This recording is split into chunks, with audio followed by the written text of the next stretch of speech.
அப்படி ஒரு மனுஷன் செஞ்ச தவறுகளை தானே அதை ஒப்புக்கொண்டு எழுதி அதை வெட்ட வெளிச்சம் போட்டு காட்டக்கூடிய அந்த துணிவு என்பது லியோ டால்ஸ்டாய் அவர்களுக்கு இருந்தது. இவ்வளோ தவறுகள் ஒரு மனுஷன் செஞ்சு இந்த ஒரு ஆணாக இருந்து என்னால் இவ்வளோ செய்ய முடியுது. அப்புறம் நான் அதை நினச்சி வருந்துறேன்.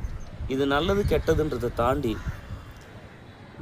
ஒரு பெண் திருமணத்துக்கு அப்பாற்பட்டு வரக்கூடிய ஒரு காதல், அது சரியாக இருக்கலாம், தப்பாக இருக்கலாம்.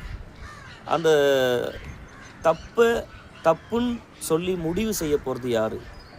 உலகில் ஒரு தவறும் செய்யாத ஒருவர் அந்த முடிவுக்கு வரலாம். எல்லா தப்பையும் செய்யக்கூடிய ஒரு ஆண் எப்படி இதை தப்புன்னு சொல்ல முடியும்? அப்போ இது சரின்னு சொல்ல முடியாது.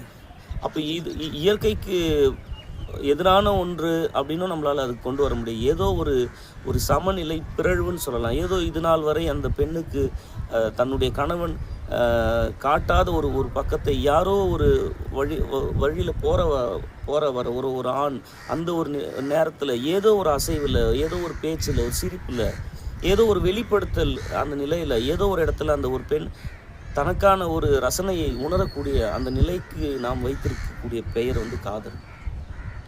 இந்த அண்ணா கரீனாக்கு என்ன ஆகிடுதுன்னா, இந்த திருமணத்துக்கு அப்பாற்பட்டு வரக்கூடிய அந்த காதல் எங்கே அவங்களுக்கு சிக்கலாக இருக்குன்னா, அந்த அண்ணா கரீனாக்கு ஒரு மகன், அந்த மகனை நினச்சி அவங்க வருத்தப்படுறாங்க. எப்படி நான் இந்த மகனை விட்டுட்டு இந்த வாழ்க்கையில் போக முடியும்? அப்படி கடந்து போய்ட்றாங்க. கொஞ்ச நாள் வாழுறாங்க. அப்புறம் நம்ம எதிர்பார்க்குற மாதிரி அந்த இவங்க கணவனுக்கு மீறி ஒரு ஆணோடு இவங்க சென்ற அந்த வாழ்க்கை நீடிக்கல, தற்கொலையில் முடியுது.